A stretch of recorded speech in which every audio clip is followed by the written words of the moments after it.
Bendiciones, hermanos. Vamos a continuar con este tema y vamos a ir avanzando. Para empezar, a- vamos a explicar algo rápido. Cuando leíamos el Evangelio de Juan en el capítulo 1, versículo 1, cuando habla del verbo, cuando habla de la palabra, el griego logos, habíamos explicado que era un plan en la mente de Dios en este caso. Y esa palabra, logos, explicábamos que no era que fuera otra persona. La palabra de Dios es su palabra, no otra persona. Y ese pensamiento, esa idea, por ejemplo, para la mente de Dios, para Él, en Primera de Pedro, vamos a ver dos ejemplos. Primera de Pedro 1:19.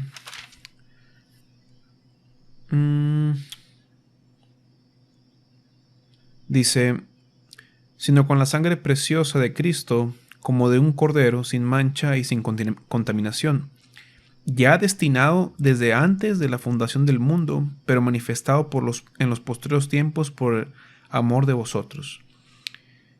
Para la mente de Dios, para sus planes divinos, en la mente de Dios, el cordero ya estaba inmolado desde antes de la fundación del mundo, ya destinado en este caso. Y vamos a ver Apocalipsis 13, versículo 8.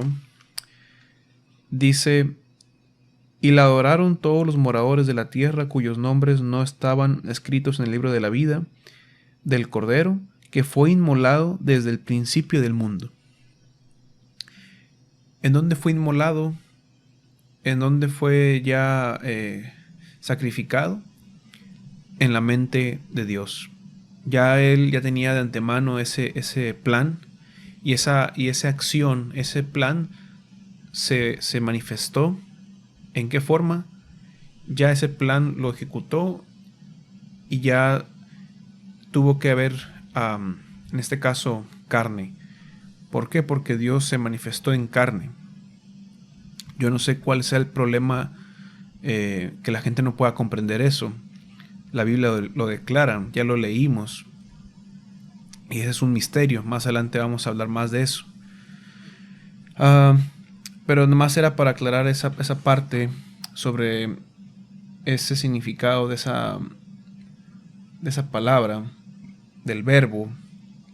No es otra persona. La palabra de Dios, la sabiduría de Dios, el amor de Dios, son atributos de Él, son cosas de Él. No es que sea otra persona, sino en este caso, si nos ponemos a escribir todos los atributos o cualidades que habíamos mencionado en el capítulo de la naturaleza de Dios, pues ¿cuántos dioses tendríamos? ¿Cuántas personas tendríamos? Su santidad, la santidad de Dios, entonces es otra persona. Y así nos podemos ir con ese pensamiento. El problema es que en las mentes humanas es imposible concebir eso. Pero recordemos que estamos hablando de Dios. Vamos a proseguir. Ok. Ahora ya establecimos unos puntos, unas pruebas en el Antiguo Testamento, en el Nuevo Testamento. Hablamos un poco del misterio. Vamos a hablar más después de eso. Y vamos a empezar porque el misterio de Dios es cuando Él se manifiesta en carne en el ser de Jesús. Hablando en la forma física de Dios, de Jesús. Y el problema también es que la gente no logra asimilar de que Jesús tiene dos naturalezas, que es la divina y la del hombre. Por eso se le llama Hijo de Dios e Hijo del hombre. En él, recordemos lo que dice Colosenses, en él habita corporalmente toda la plenitud de la deidad. En ese cuerpo humano, en ese cuerpo carnal de huesos, de carne, de sangre, en esa vasija habita toda la plenitud de la deidad. Por eso es Hijo de Dios. La gente no entiende esos conceptos, no entiende por qué a veces se le llama Jesús, por qué a veces se le llama Cristo, por qué a veces se le llama Hijo de Dios, por qué a veces se le llama Hijo del hombre, por qué a veces se le llama Cristo Jesús, por qué a veces se le llama Jesucristo, el Mesías, Jesús de Nazaret, Jesucristo hombre. Piensan que son títulos, pero nada más porque sí. No, cada uno tiene un significado profundo. No, las cosas de Dios, por ejemplo, estamos exponiendo este tema, pero esto es lo que yo he entendido, lo que yo he estudiado, lo que el Señor me ha revelado, pero no quiere decir que ya ahí se acabó. O sea, el Señor va a ir progresivamente dando más, y así si alguien más, otro hermano, está en la misma sintonía, va a recibir otro entendimiento, que cuando ya lo compartamos se va uniendo ese entendimiento, ese conocimiento, y así es como vamos creciendo juntos hasta llegar a la plenitud del conocimiento de Jesús, porque ese es el objetivo. Entonces vamos a empezar en Mateo 1:23.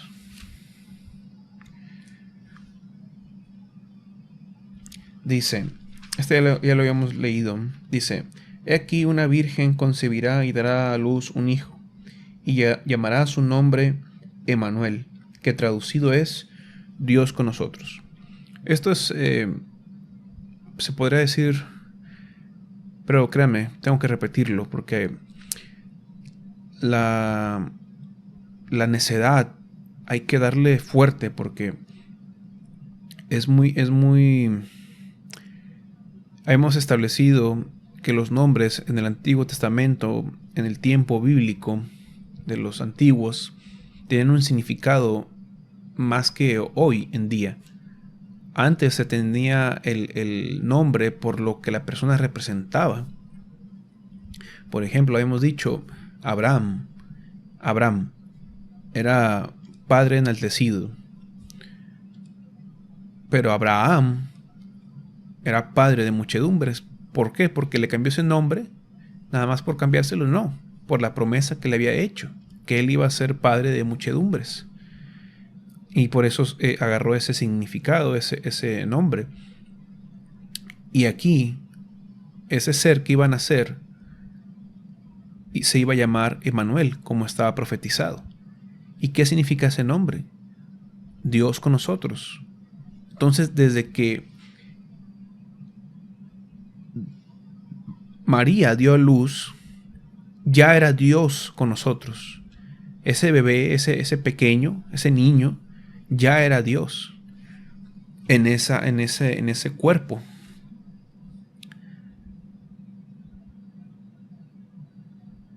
Vamos a leer aquí para comprobar lo que estamos hablando.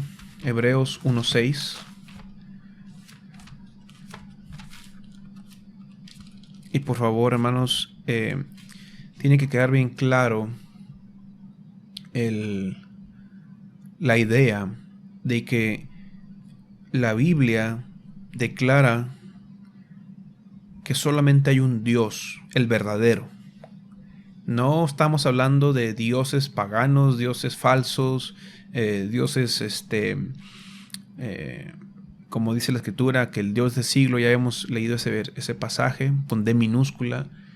No estamos hablando de esos dioses, porque como dice Pablo también, me parece que es en Corintios, cuando dice, voy a leerlo porque sí, no lo tengo aquí apuntado, pero sí lo recuerdo. Parece que es en Primera de Corintios. Aquí está. Fíjense lo que dice Pablo. En el capítulo 8, vamos a leer desde el 4. Acerca pues de las viandas que se sacrifican a los ídolos, sabemos, nos está hablando Pablo a los corintios, sabemos que un ídolo nada es en el mundo y que no hay más que un Dios. Para nosotros que tenemos conocimiento, una estatua, una estatuilla, una figura de cualquier cosa, para mí no me representa nada. No tiene vida esa cosa. Para los que tenemos conocimiento. Y solamente sabemos que hay un solo Dios, como lo dice ahí, y que no hay más que un Dios. No dice que hay más que dos dioses o que de tres, no, un Dios. El versículo 5.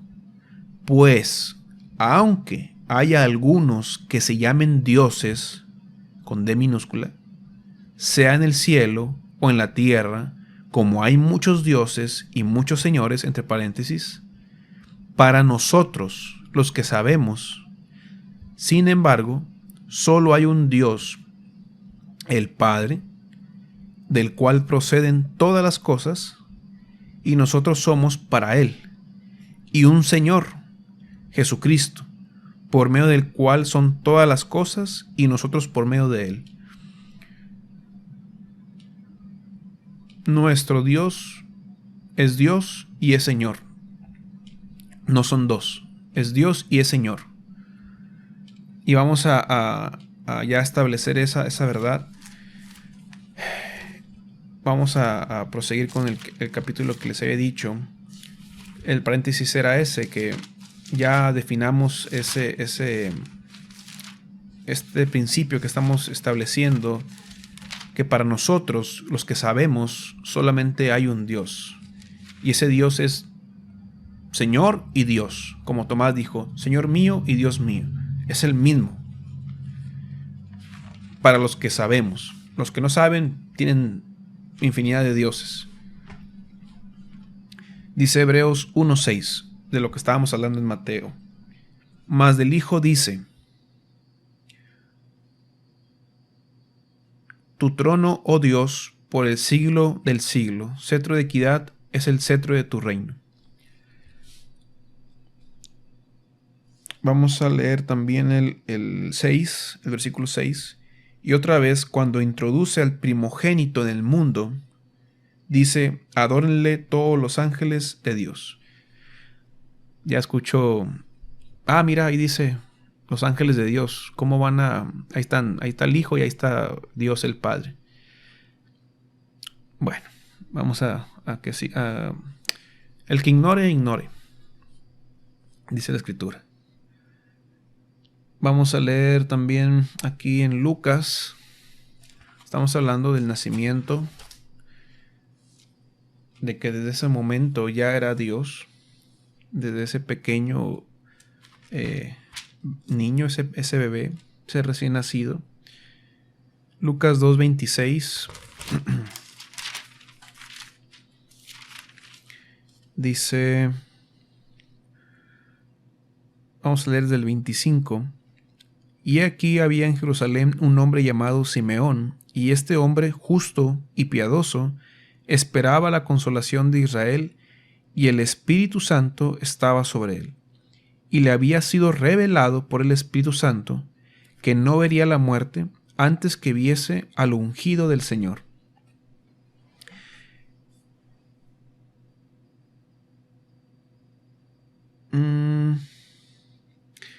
Vamos a leer también aquí mismo el versículo 38.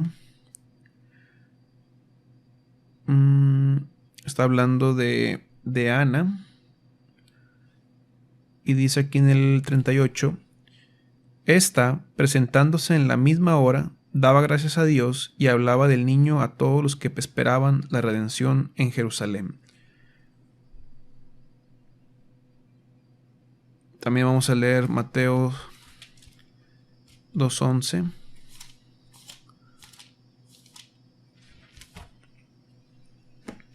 Y al entrar en la casa, vieron al niño, cuando está hablando de estos hombres que vinieron.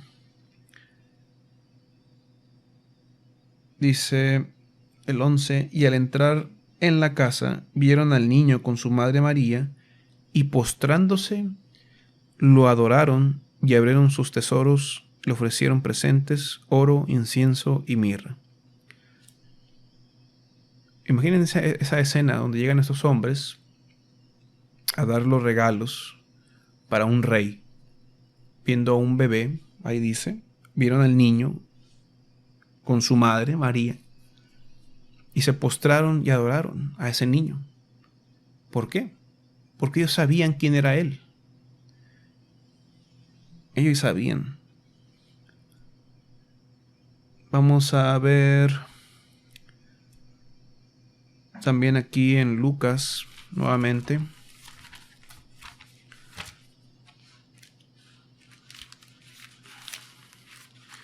Lucas capítulo 1, 35. Lo que el ángel le dice a María.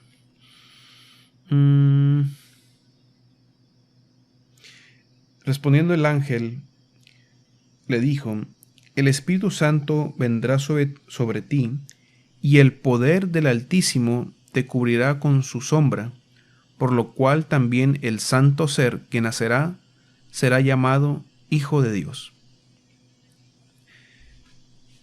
Yo entiendo, hermanos, que probablemente empiecen a cuestionarse. Pues ahí está el Espíritu Santo, y habla del poder del Altísimo, y habla del Hijo de Dios. Ahí están los tres. Sí, no estamos negando eso. Pero espero que cuando vayamos avanzando y explicando las cosas, vayan ustedes agarrando entendimiento.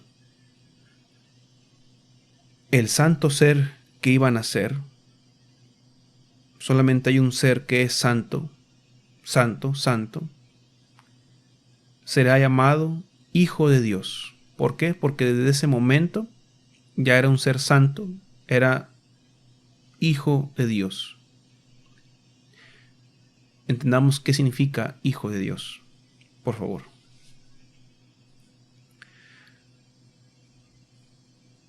Vamos a seguir.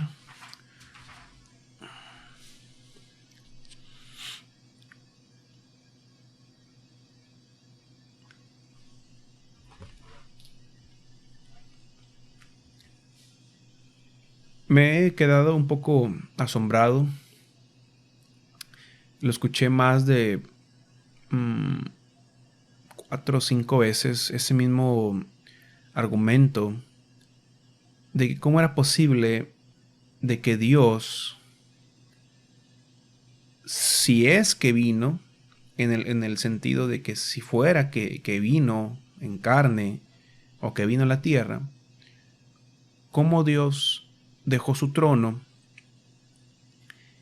y estuvo aquí. El problema son las mentes humanas.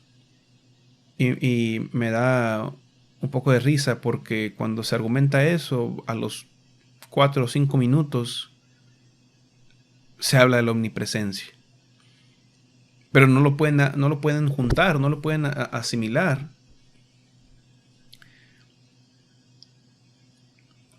¿Por qué?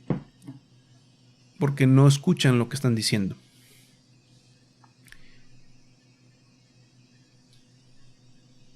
Dios es Dios. En nuestras mentes humanas, yo les pregunto, ¿cómo explican el nacimiento de ese santo ser en el vientre de María.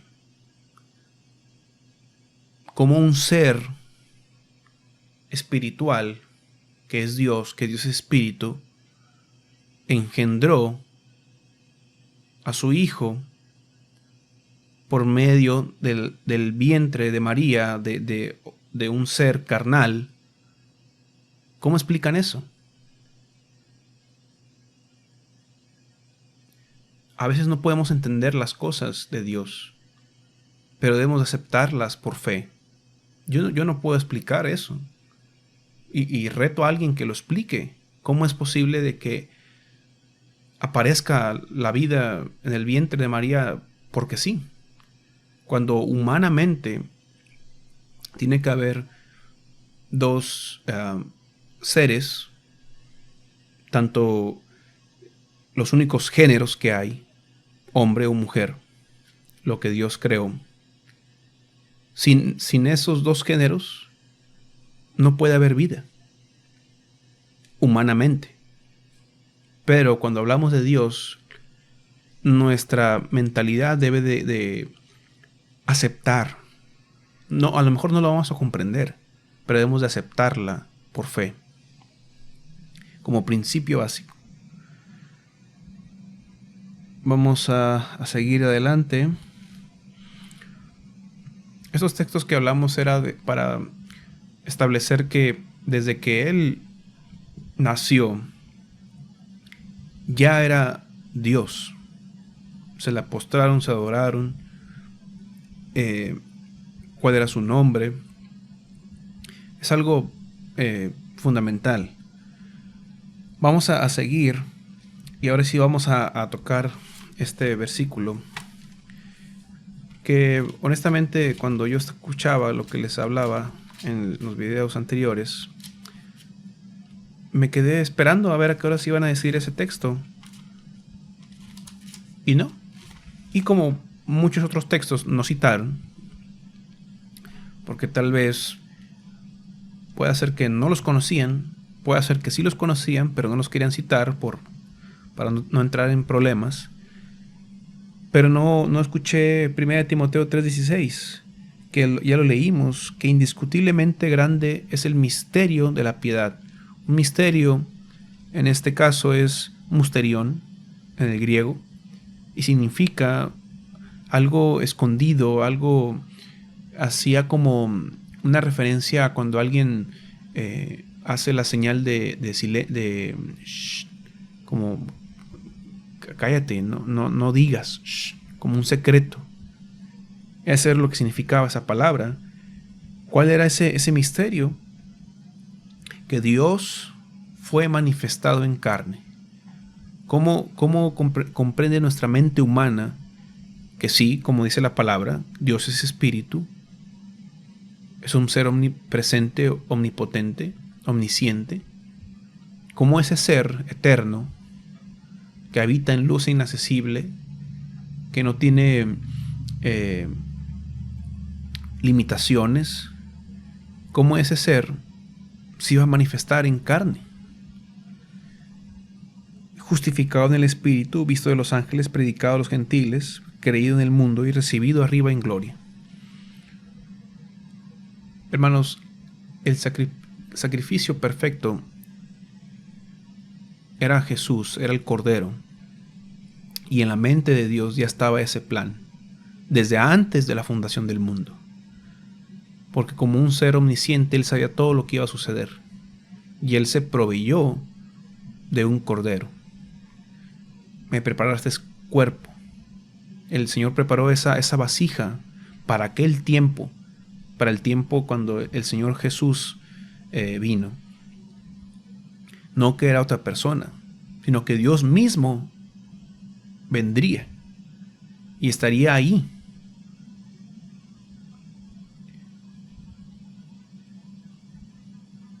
No podemos explicar eso, pero sí podemos aceptarlo por fe. Porque yo no puedo explicar algo que no he visto. A Dios en su forma espiritual yo nunca la he visto. Pero sí en este caso yo no. pero sí los apóstoles, esos hombres que están en aquel tiempo. Por eso el Señor siempre decía, el que me ve a mí, ve al Padre, hablando físicamente, porque Él era el Padre.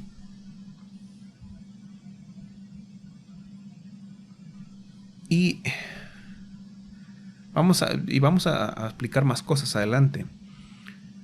Hay muchos textos, hay muchas cosas que hay que analizar, pero no quiero ir tan rápido. Aquí sí quiero ir despacio. Y cuando les hablaba al principio de que lo que he notado cuando esta verdad se declara, se hace manifiesta, y más en las organizaciones donde creen en no sé cuántos dioses, no puedo decir que en todos, pero sí noto en algunos el espíritu del anticristo. Y es preocupante porque el espíritu del anticristo niega a Jesús. Y vamos a verlo en 2 de Juan. Obviamente la persona no se da cuenta porque, pues, según su razonamiento, pues está agradando a Dios, al Padre y a Jesús, al Hijo. Las dos personas, los dos seres distintos. Y no saben lo que implica. Vamos a leerlo. Vamos a leer 2 de Juan 7. Dice, porque muchos engañadores han salido por el mundo que no confiesan que Jesucristo ha venido en carne. Quien esto hace es el engañador y el anticristo. Obviamente, para las organizaciones religiosas, uno es el anticristo, es el engañador. ¿Por qué? Porque voy en contra de lo que más de 80 o 70 años han enseñado, al menos en la organización donde yo estaba. Pero quiero que volvamos a leerlo, porque muchos engañadores han salido por el mundo. ¿Y cuál es la característica de estos engañadores? Que no confiesan que Jesucristo ha venido en carne. ¿Cuál es el misterio de la piedad? Que Dios ha sido manifestado en carne. ¿Ya van relacionando cuál es el problema de esto? Las personas que niegan que Jesús ha venido en carne, que Dios ha venido en carne, que Jesús es Dios, son engañadores y son anticristo. Vamos a leer aquí mismo el 9. Dice, cualquiera que se extravía y no persevera en la doctrina de Cristo, no tiene a Dios. El que persevera en la doctrina de Cristo, en la enseñanza de Cristo, ese sí tiene al Padre y al Hijo. Espero que ya vayan captando la idea. Y vamos a ver más versículos similares más adelante. Y Juan es el que expresa todas estas cosas. Ya les había explicado por qué. Él tenía ese conocimiento. Él sabía lo que vendría, obviamente revelado por el Espíritu Santo, de que iba a haber gente que iba a estar negando a Jesús.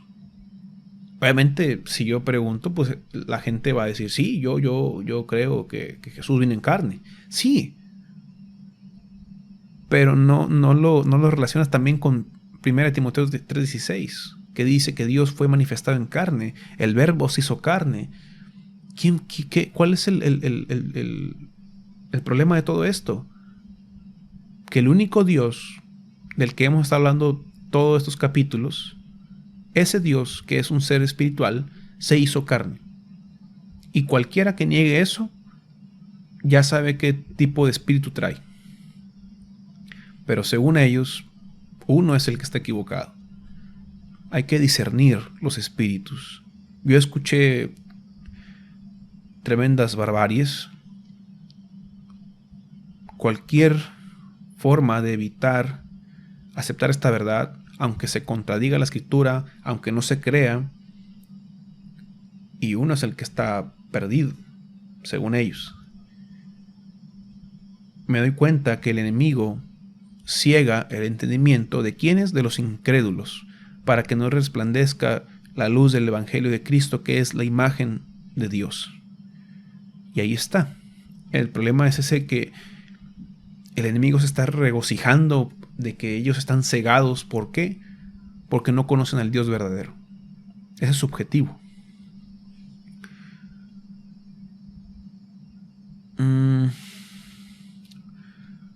Ok, vamos a seguir aquí.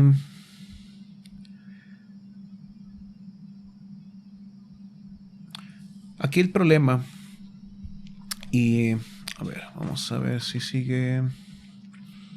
Va a ser...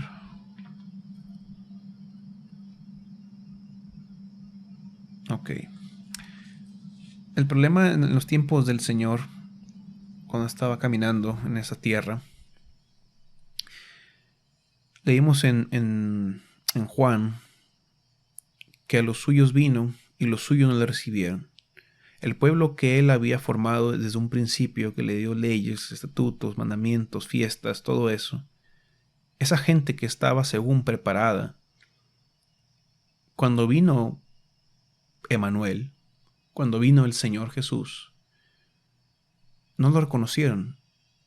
Y el problema es de que ellos, para ellos el Señor Jesús, como dice ahí la palabra, que siempre fue una piedra de tropiezo para ellos. ¿Por qué? Porque no podían asimilar la misma idea que les pasa hoy a los fariseos de hoy en día, de que Dios, siendo un ser espiritual, se haya manifestado en carne.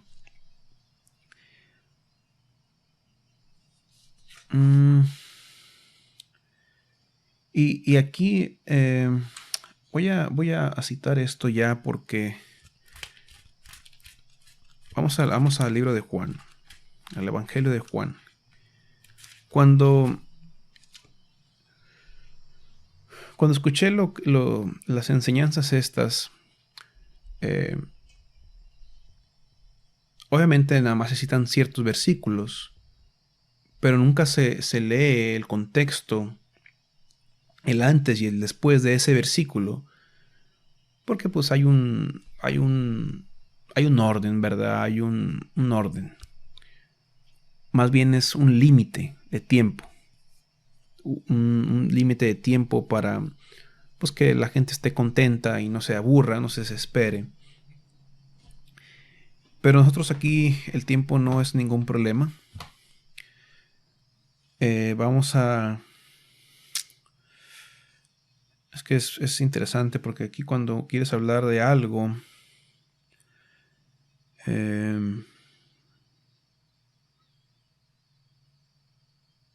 hay que ver dónde podemos empezar el contexto, porque sí es mucho.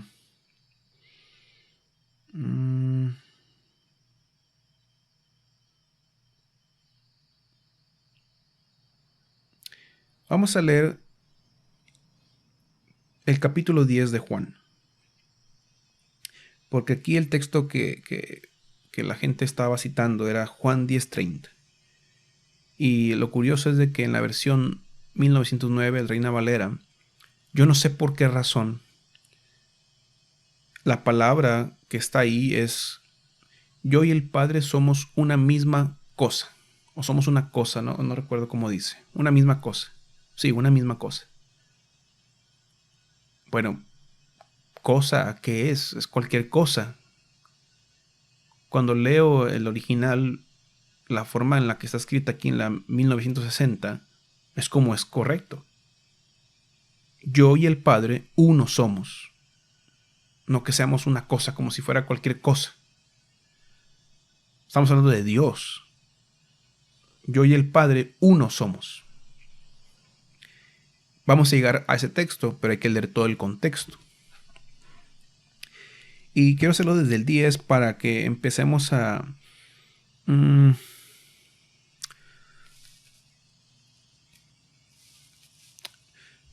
Puede ser desde más antes, pero empezaríamos casi en volver a capítulo 1, pero quiero leer esta parte para aclarar una cosa también. Si aclaro algunas cosas es porque realmente hay que aclarar cosas porque, como les dije, la gente que cree, que conoce, ignora las escrituras y el poder de Dios. Dice, capítulo 10 de Juan: de cierto os digo, el que no entra por la puerta en el redil de las ovejas, sino que sube por el... vamos a seguir avanzando.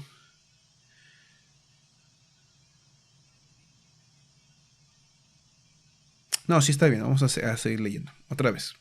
De cierto os digo, el que no entra por la puerta en el redil de las ovejas, sino que sube por otra parte, ese es ladrón y salteador. Mas el que entra por la puerta, el pastor de las ovejas es. A este abre el portero, y las ovejas oyen su voz, y a sus ovejas llama por nombre, y las saca. Y cuando ha sacado fuera todas las propias, va delante de ellas, y las ovejas le siguen porque conocen su voz. Mas el extraño no seguirán, sino huirán de él porque no conocen la voz de los extraños. Esta alegoría les dijo Jesús, pero ellos no entendieron qué era lo que les decía. Acordémonos que el Señor, Dios, siempre habló en alegorías, en parábolas. Desde el Antiguo Testamento hasta el Nuevo Testamento, Él siempre habló de esa forma. ¿Por qué?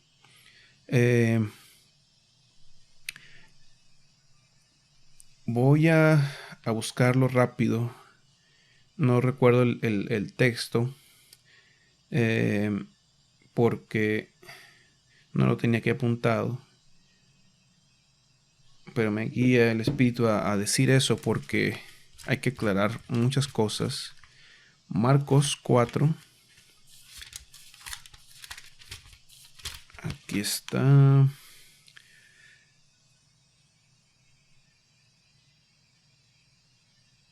Pero quiero ver, creo que es en Mateo donde dice esa parte.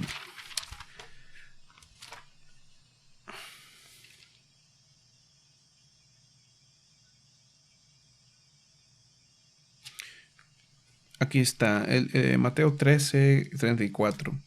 Dice, todo esto habló Jesús por parábolas a la gente, y sin parábolas no les hablaba, para que se cumpliese lo dicho por el profeta, cuando dijo, abriré en parábolas mi boca, declararé cosas escondidas desde la fundación del mundo.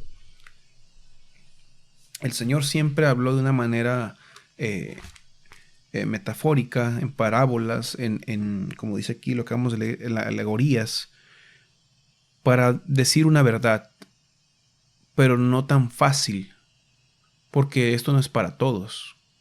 Es para los que quieren, los que aman al Señor, los que aman su palabra, los que escudriñan su palabra, los que le piden al Señor para que les dé entendimiento.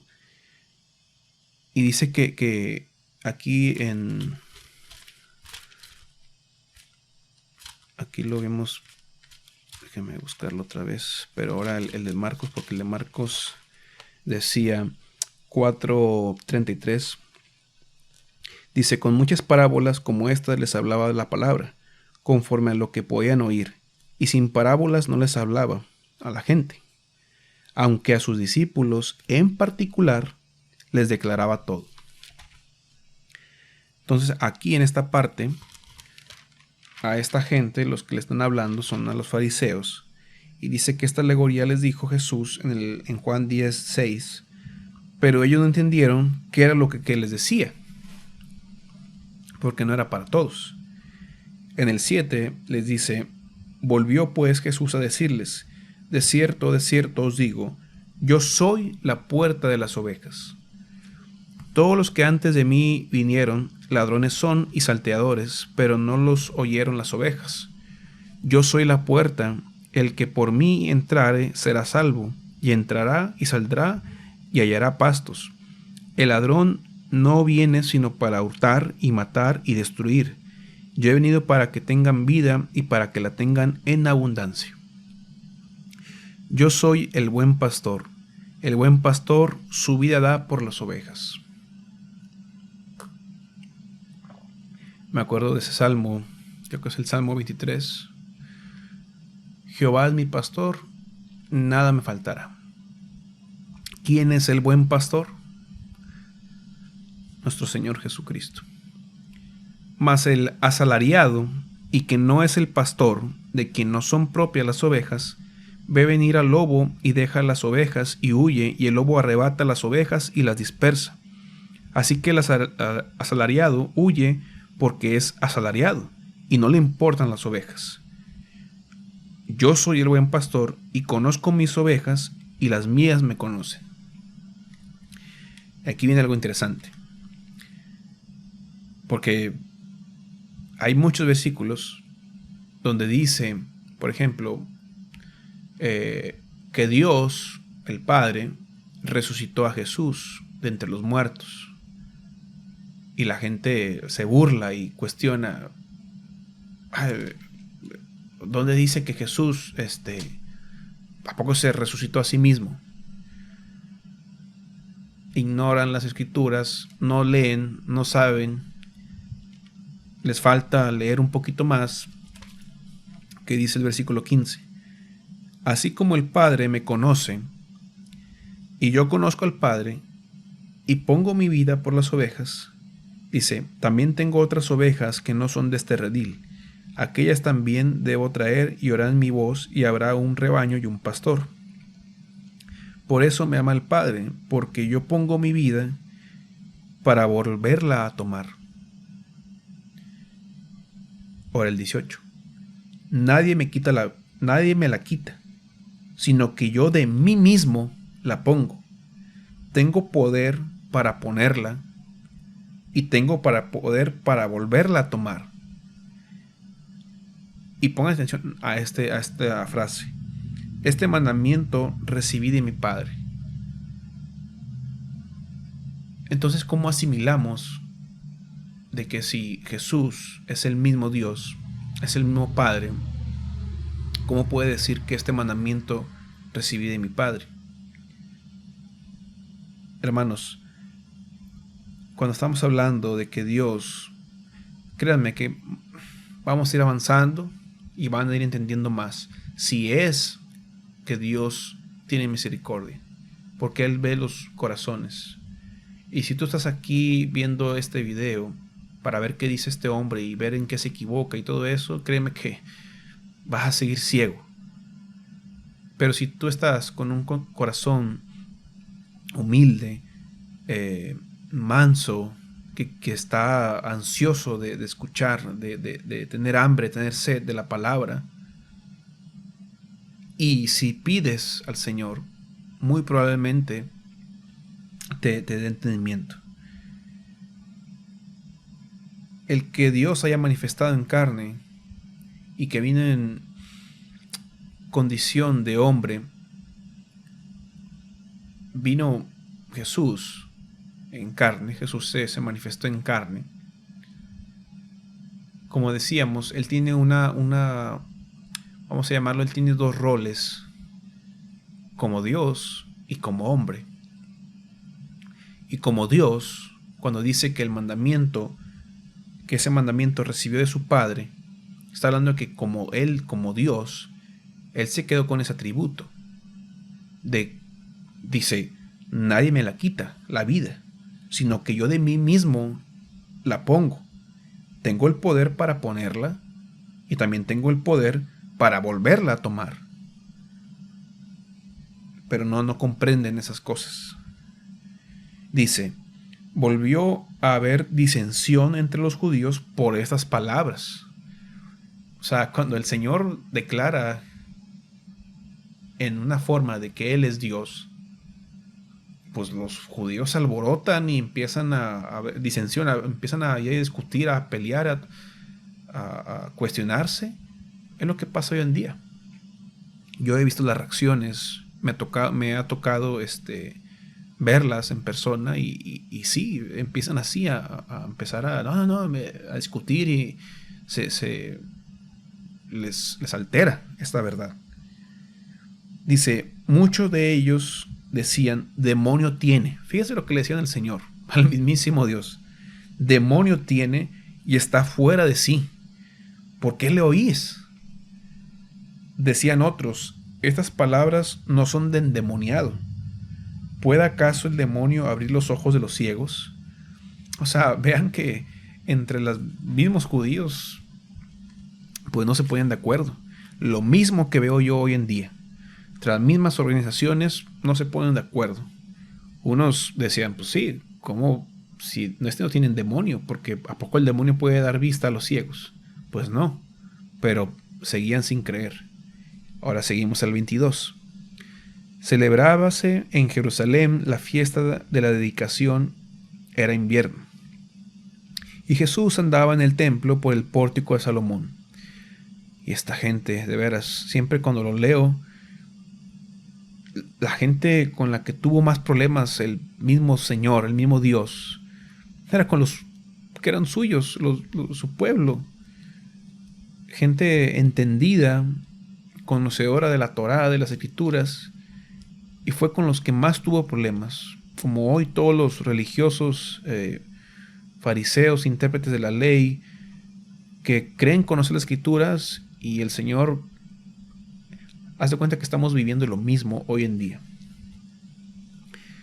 Dice que Jesús andaba en el templo por el pórtico de Salomón y le rodearon los judíos y le dijeron, ¿hasta cuándo nos turbarás el alma? Si tú eres el Cristo, si tú eres el Mesías, dínoslo abiertamente. Ahora, vamos a ir despacio en esta lectura. ¿Qué es Cristo? ¿Qué es Mesías? Pues muy inteligente, déjame lo busco en la concordancia y veo qué significa ungido. Y Cristo es el traducido de Mesías en griego, del griego Christos, ungido.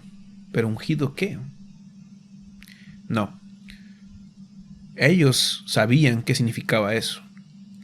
¿Qué equivalía a que alguien dijera que era el Mesías, que era el Cristo? Quería decir que iba a ser cuando Dios vendría.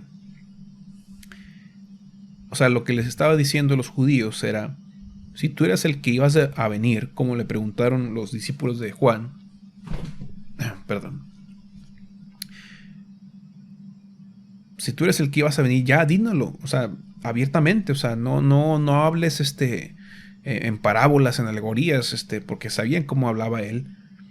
Y Jesús le respondió, os lo he dicho. ¿Y cuál es la clave de todo esto? Y no creéis. Sí, porque el Señor ya en los capítulos anteriores se los estaba diciendo. Y no creéis. Las obras que yo hago en nombre de mi Padre. Que es curioso porque ¿en qué nombre se hacían los milagros? ¿En qué nombre se iban a echar fuera demonios? ¿En qué nombre se iba a hacer lo otro? En el nombre de Jesús. Y aquí dice el Señor Jesús, las obras que yo hago en nombre de mi Padre, ellas dan testimonio de mí. O sea, lo que Él estaba haciendo, sus obras, sus hechos, daban testimonio de quién era Él. ¿Qué es lo que habíamos leído en Isaías? Cuando dice que cuando Dios mismo vendría, dice, entonces los ojos de los ciegos serían abiertos, cantaría el mudo, cosas así. Las obras. ¿Qué fue lo que le contestó Juan a Juan el Bautista, sus discípulos? Vayan y digan lo que vieron y lo que oyeron. Que los ciegos verán, que los mudos hablarán, que los cojos saltarán. Sus obras declaraban quién era Él. Dice,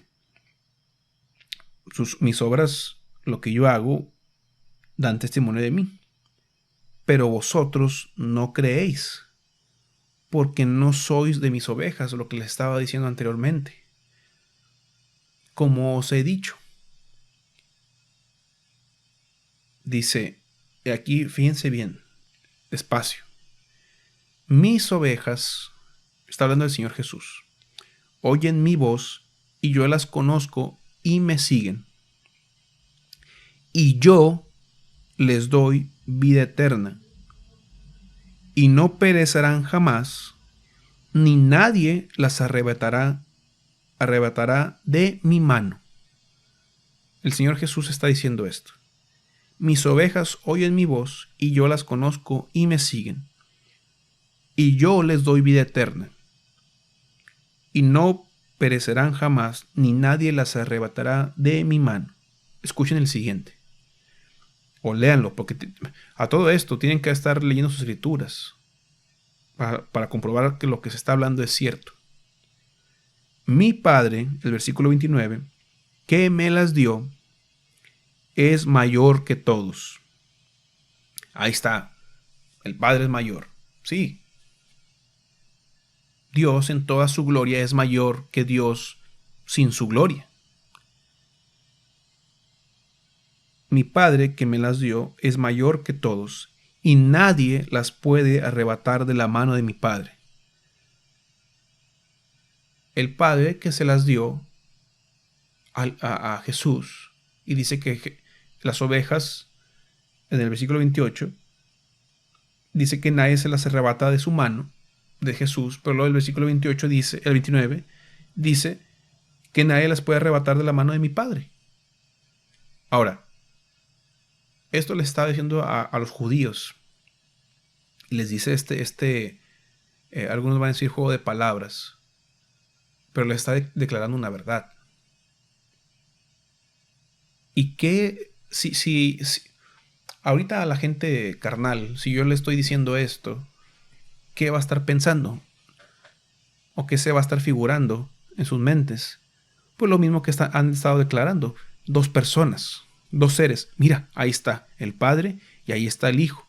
Pero luego el Señor hace esta declaración de que nadie las puede arrebatar de mi mano, y lo dice que nadie las puede arrebatar de la mano de mi Padre. Entonces las ovejas, ¿en dónde están? ¿En la mano del Hijo o en la mano del Padre? Aquí podría haber una cierta confusión. Y ahora sí sigue el versículo 30. Como para que no se confundan, yo y el Padre uno somos. Porque podría haber esa confusión.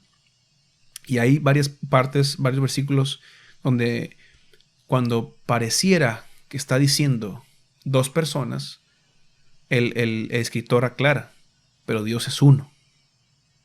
No te me confundas. Porque la gente se está yendo a lo literal, a lo que está leyendo, a lo que está escuchando. Y los judíos les estaba pasando eso. Oye, entonces, ¿en dónde están? ¿En la mano del Padre, el Hijo? Entonces son... No, yo y el Padre uno somos. ¿Qué pasó después? Entonces los judíos volvieron a tomar piedras para apedrearle. ¿Por qué lo querían apedrear? Es la pregunta. Jesús le respondió: muchas buenas obras os he mostrado de mi Padre. ¿Por cuál de ellas me apedráis? Le respondieron los judíos diciendo: por buena obra no te apedreamos, sino ¿por qué? Por la blasfemia, porque tú, ¿qué cosa? Siendo hombre, te haces Dios.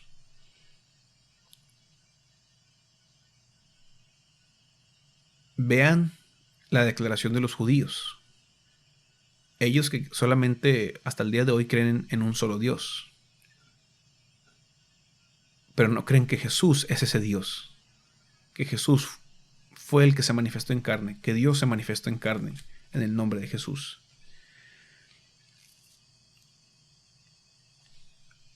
Lo que el Señor les dice, ahí sí lo entendieron. Yo y el Padre uno somos.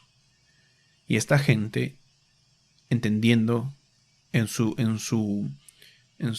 creencia, en todo lo que ellos estudiaban de la Torá, cuando alguien diga que es Dios, pues es una blasfemia. ¿Y cuál era el problema? De que porque tú siendo hombre, porque ellos estaban viendo a Jesús de Nazaret, el hijo del carpintero, según se creía.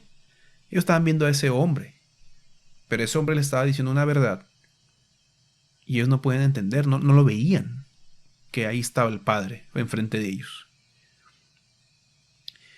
Jesús les respondió: ¿no está escrito en vuestra ley? Yo dije, dioses sois. Si llamó dioses a aquellos a quienes vino la palabra de Dios, y la escritura no puede ser quebrantada, al que el Padre santificó y envió al mundo, vosotros decís, tú blasfemas porque dije, Hijo de Dios soy. Y este texto lo utilizan, que el de Salmos, para decir, es que todos somos dioses, o hay muchos dioses. Sí, pero ¿qué leímos en Corintios? Hay muchos ídolos, aunque hay muchos que se llamen Dios y señores en el cielo, en la tierra, para nosotros, sin embargo, solamente hay un Dios. Ese es el problema, ese es el por qué aclaré ese punto en un principio, porque la gente se da vuelo y toda cosa, todo es Dios. Y aparecen esos que tienen dioses para todo. Estamos hablando del único Dios. Pero quiero que a ver si prestaron atención a algo en esta lectura. ¿Cuál fue la primera pregunta de los judíos? Si tú eres el Cristo, ¿qué significa que Él sea el Cristo? ¿Qué significa que Él sea el Mesías? Ya lo explicamos. Cuando el Señor les dice, yo y el Padre uno somos, los judíos lo quieren apedrear porque Él, siendo hombre, se estaba haciendo Dios. Y luego con lo que pasa al siguiente versículo, cuando el Señor les dice, el 36. Dice, vosotros decís, tú blasfemas, o sea, Él, porque dije, Hijo de Dios soy. Si vuelven a leer otra vez esto, ¿en qué momento Él dijo que Él era Hijo de Dios? Vuélvanlo a leer. Y quiero a ver quién me encuentra cuando Él dice que Él es Hijo de Dios. Lo que van a encontrar es, ya van a descubrir por qué, o más bien, qué significa que Él sea Hijo de Dios. Muy pocas veces el Señor se atribuye a sí mismo como el Hijo de Dios, más como Hijo del Hombre.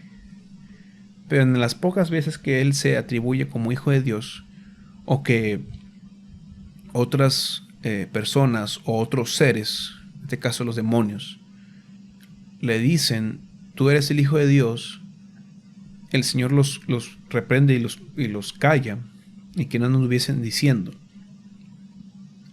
Espero que ya hasta este punto entiendan qué significa el título Hijo de Dios. Ese título significa que Él es Dios. Si no lo entiendes, no es mi problema.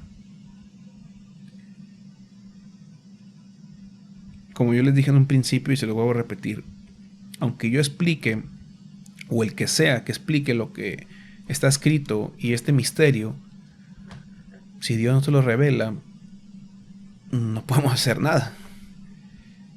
Dice el 37, si no hago las obras de mi Padre, no me creáis, mas sin embargo las hacía. Y es lo que dice el 38. Mas si las hago, aunque no me creáis a mí, al que estaban viendo, creed a las obras, para que conozcáis y creáis que el Padre está en mí, y yo en el Padre. Procuraron otra vez reprenderle, pero él se escapó de sus manos.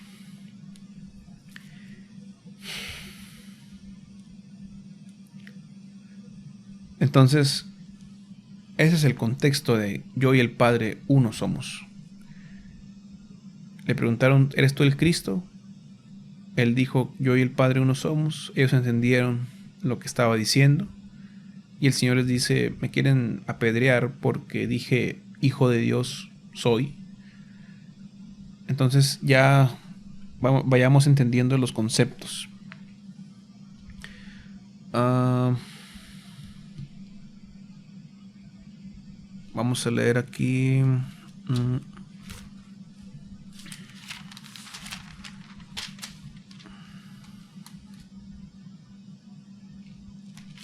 Esta es otra lectura que me gusta.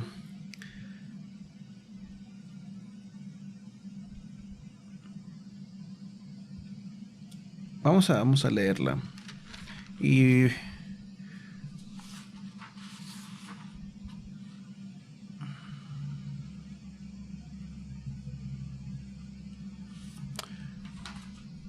yo creo que vamos a leer Juan 5.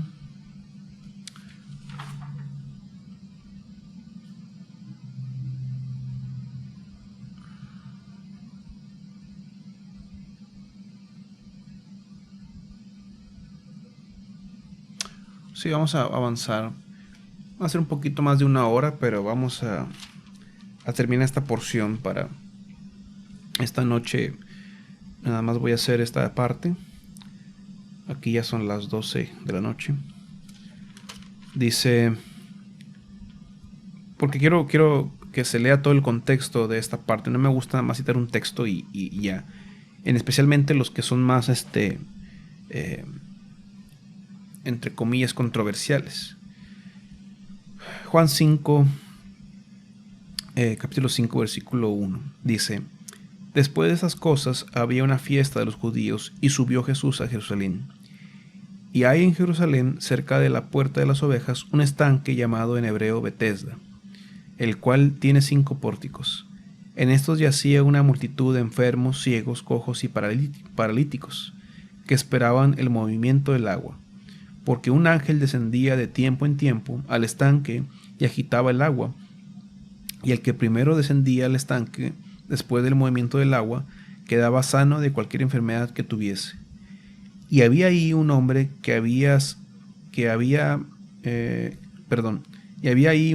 hacía 38 años que estaba enfermo.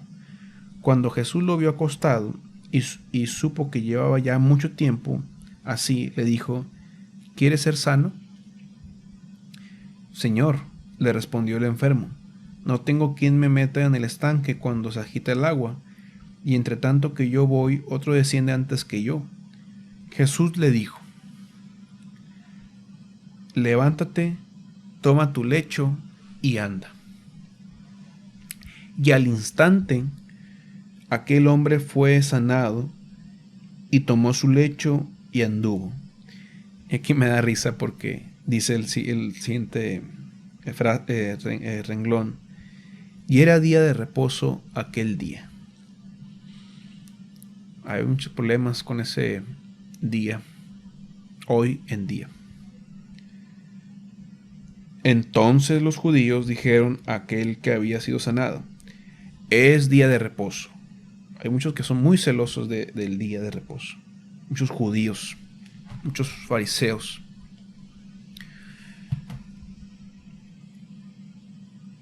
Él le respondió: el que me sanó, en el 10. Entonces los judíos dijeron a aquel que había sido sanado: es día de reposo, no te es lícito llevar tu lecho. Él le respondió: el que me sanó, él mismo me dijo: toma tu lecho y anda.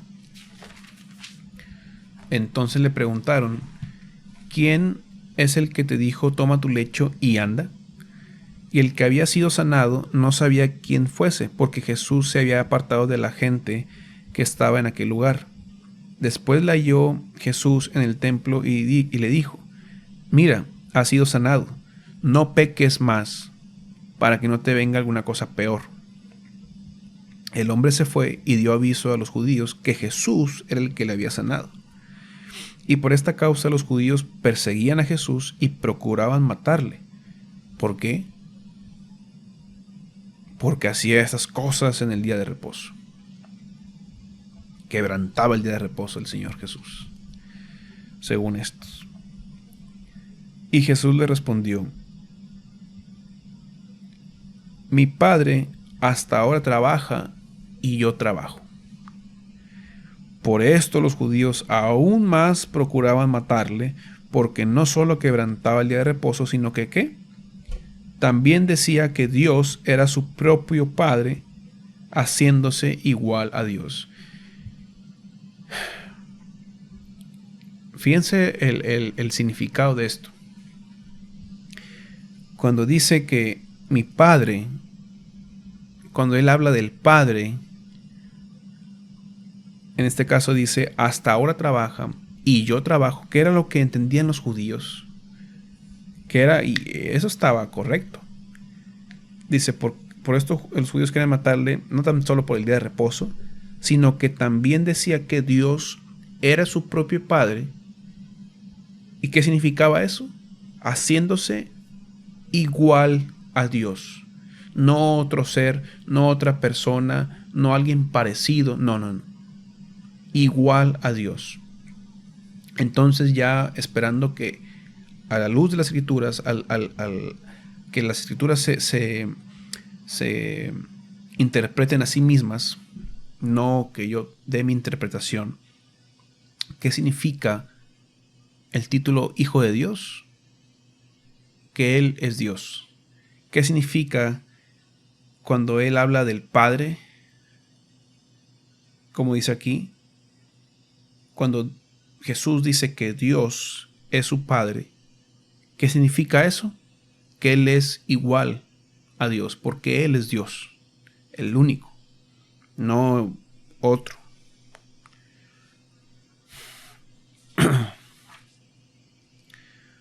Vamos a seguir.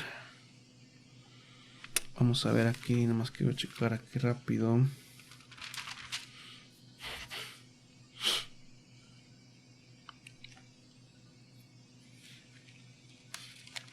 No, este lo voy a dejar para después. Voy a continuar aquí. Esto lo leí cuando unas personas fueron con un judío actual. Ellos le citaron Génesis 18. Y como el judío sabe que el único Dios es el que está descrito en la palabra, cuando dice que el Señor fue a Abraham y había otros dos varones, decía ahí en la lectura esta que este judío interpretaba que era un lenguaje figurado el decir que el Señor estaba con Abraham. O sea, no creía que Dios en ese momento se manifestó de alguna forma en algún cuerpo,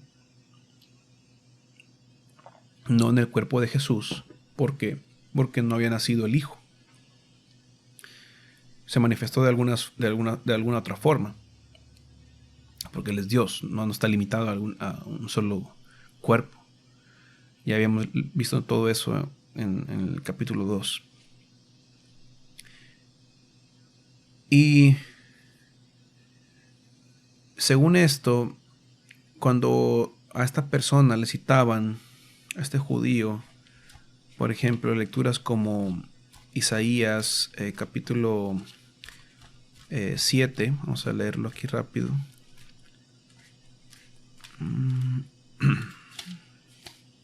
Aquí está. Cuando dice que el Señor iba a dar una señal y que iba a dar a luz un hijo, la Virgen, y llamará su nombre Manuel, que era Dios con nosotros. O sea, lecturas de ese tipo. Este judío lo que hacía era que estas versiones o estas traducciones estaban mal. Todo lo que declare que Jesús era el Dios que iba a venir y todo eso está mal. ¿Por qué? Porque ellos no entienden, como los judíos, entre comillas, de hoy en día, no entienden de que Dios tiene ese poder. Y ese es el misterio que habla la Escritura. Y vamos a leer aquí por ejemplo, Romanos 16.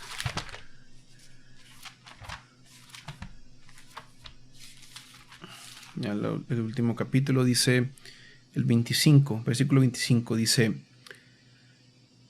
y al que puede confirmaros según mi evangelio y la predicación de Jesucristo, según la revelación del misterio que ha sido mantenido oculto desde tiempos eternos, pero que ha sido manifestado ahora y que por las escrituras de los profetas, según el mandamiento del Dios eterno, se ha dado a conocer a todas las gentes para que obedezcan a la fe. Al único y sabio Dios sea gloria mediante Jesucristo para siempre. Amén. Un misterio que estuvo oculto desde los, dice aquí, tiempos eternos, pero que ahora se ha dado a conocer. Y ahora es el tiempo que se está dando a conocer esto.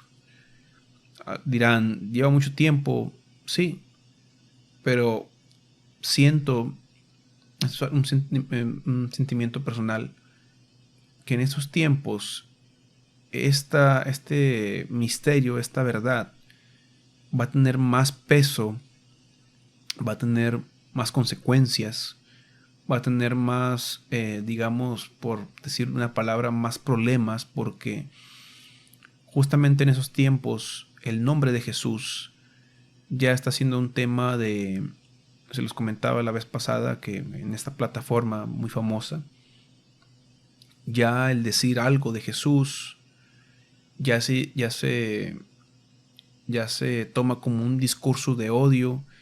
He visto que hoy en día, no estamos hablando de tiempos antiguos, no. Hoy en día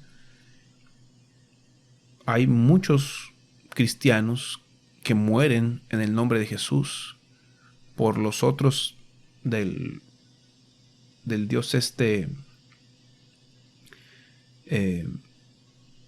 pues esta corriente que son muy violentos, muy sádicos, y andan matando a todos los creyentes que confiesan el nombre de Jesús.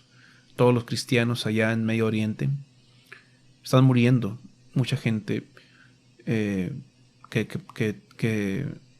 tiene ese conocimiento, mucha gente cristiana en los países asiáticos que conocemos, que tienen esas dictaduras satánicas, también gente que encuentran con una Biblia en sus casas, gente que encuentran profesando el nombre de Jesús, los ejecutan con toda su familia.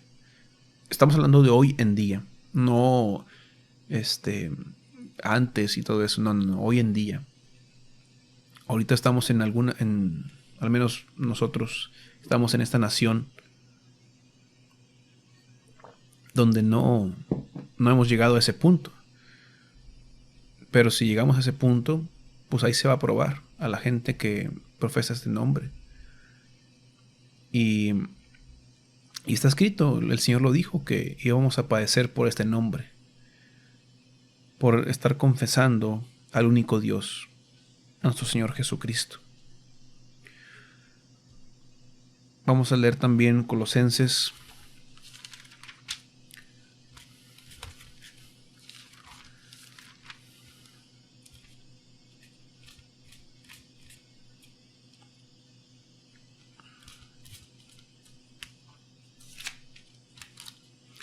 capítulo 1, versículo 25. Dice: de la cual fui hecho ministro según la administración de Dios que me fue dada para con vosotros, para que anuncie cumplidamente la palabra de Dios, el misterio que había sido oculto desde los siglos y edades, pero que ahora ha sido manifestado a sus santos. Entonces, ese misterio que estaba hablando Pablo, pues es el que Dios se manifestó en carne. El misterio nunca ha consistido en entender de que hay dos personas, que hay tres personas, sino de que el misterio es de que no es una sola persona, no queramos rebajar a Dios a una persona, sino que el misterio de la piedad es que Dios se fue manifestado en carne. Ese es el misterio, el secreto que muchos no han entendido.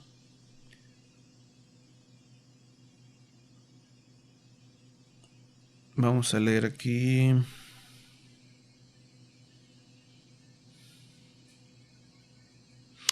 Aquí en el capítulo 2, en el versículo 1 dice más adelante: porque quiero que sepáis cuán grande lucha sostengo por vosotros y por los que están en la Odisea y por todos los que nunca han visto mi rostro, para que sean consolados sus corazones unidos en amor, hasta alcanzar todas las riquezas del pleno entendimiento, a fin de conocer el misterio de Dios, el Padre, y de Cristo, en quien están escondidos todos los tesoros de la sabiduría y del conocimiento. La preocupación de Pablo era de que alcanzaran el pleno entendimiento, entender y dar a conocer el misterio de Dios, el Padre, y de Cristo. Que esos, para los que quieran decir, esas dos personas, esos dos seres, esas dos seres entidades, no son dos personas ni son dos entidades. Es que es ese mismo Dios, ese mismo ser, ese santo ser, como dice la Escritura. Vamos a leer. Vamos aquí, déjenme revisar Algunos versículos me los estoy saltando porque ya los hemos leído.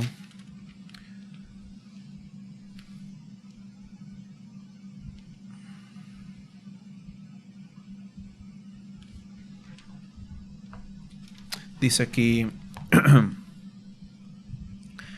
1 Corintios 2:7. Y aquí es cuando yo le decía que la revelación de este misterio solamente la da Dios por su Espíritu Santo. Si lo queremos comprender intelectualmente se podría entender, pero no se cree y se disfruta más cuando el Señor lo revela, porque te da entendimiento. Vuelves a leer otra parte de la Escritura donde había un problema ya con ese entendimiento, y ahí es cuando entra ese y encaja todo perfectamente y ahora ya entiendo por qué decía esto, no había visto esto, y empiezas a encontrar esa riqueza de ese pleno entendimiento.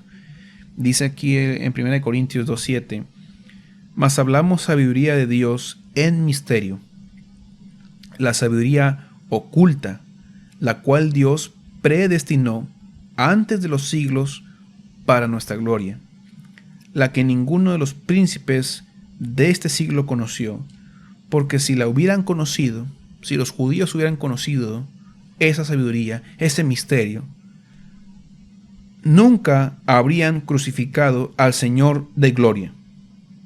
Antes bien, como está escrito, cosas que ojo no vio, ni oído oyó, ni han subido en corazón de hombre, son las que Dios ha preparado para los que le aman. Pero Dios nos la reveló a nosotros por el Espíritu, porque el Espíritu todo lo escudriña, aún lo profundo de Dios. Yo no sé por qué la gente que quiere evitar todo este tema, que quiere sacarle la vuelta porque no quieren afrontar, empiezan a decir cosas como Dios ya no revela nada, ya no hay que indagar mucho, no hay que escudriñar las Escrituras cuando es un mandato del Señor. Aquí lo está diciendo que el Espíritu todo lo escudriña, aún lo profundo de Dios. ¿Y cuál es lo profundo de Dios?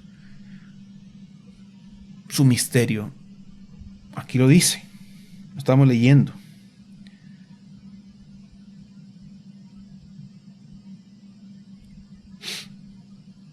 Y ese problema lo tuvieron los príncipes de ese siglo, los judíos, los fariseos, todos ellos, que si hubieran tenido ese entendimiento, si hubieran entendido esa sabiduría, si hubieran entendido ese misterio, como dice la Escritura, nunca hubieran crucificado al Señor de gloria. ¿Por qué?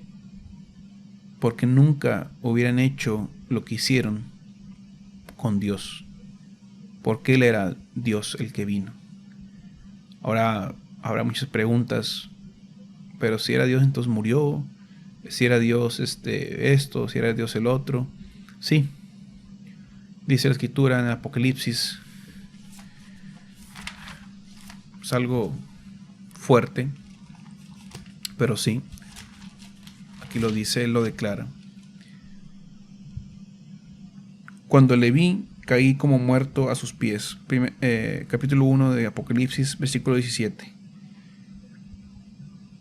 Y Él puso su diestra sobre mí, diciéndome: no temas, yo soy el primero y el último, y el que vivo y estuve muerto, mas he aquí que vivo por los siglos de los siglos. Amén. Y tengo las llaves de la muerte y del Hades. Acordémonos lo que dijo el Señor, que cuál era el mandamiento que recibió de su Padre, cuál era el mandamiento que Dios se quedó, que Él tenía el poder de dar, como decía aquí en Juan 8. No, estoy diciendo. Era Juan 10.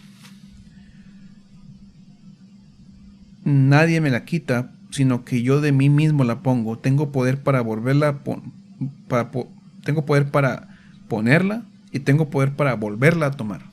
Para ponerla y para volverla a tomar. Si no entendemos los misterios de Dios, la sabiduría de Dios, por el Espíritu, que es el que nos los revela, porque el Espíritu de Dios todo lo escudriña, aún lo profundo de Dios, pues no hay mucho que hacer.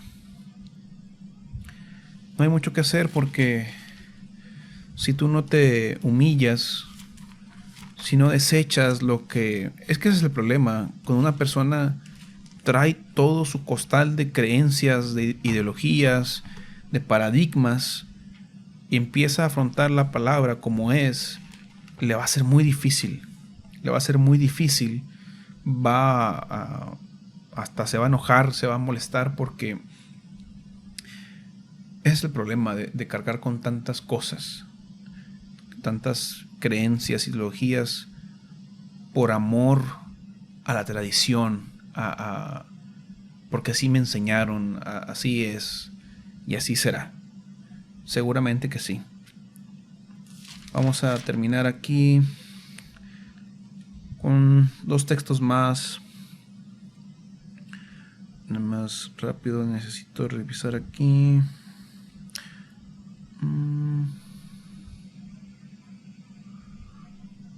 2 Corintios 4. Acá está. Este ya lo habíamos leído ayer. Bueno, para mí ayer, porque lo grabé ayer. Ya lo habíamos leído. Vamos a terminar con Efesios. Ya, porque ya son 1:25 casi.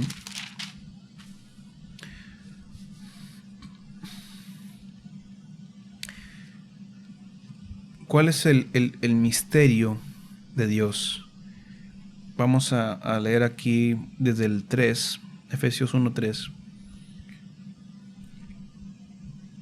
Y prestan atención al contexto de lo que está diciendo y de quién está hablando, porque es muy importante.